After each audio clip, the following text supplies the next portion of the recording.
Here's some tennis ball valve stem caps. I'm gonna do a quick demonstration on how to design that for you. Back to the computer and Ultimaker Cura. Insert valve caps that are a saved profile already.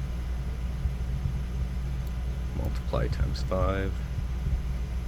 Add a tennis ball, which is already a pre-made object as well. Multiply times 5. Place them where they need to go. Adjust them height-wise. I come back and fine check this in a little bit, but now since this is the third time I've made this one, I'm actually going to save it. Alright, done.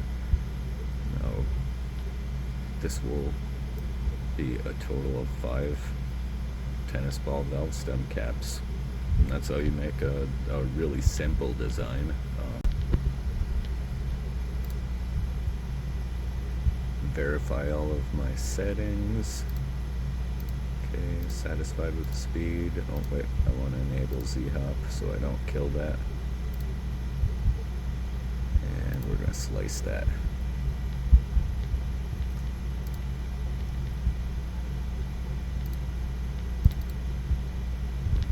We're done.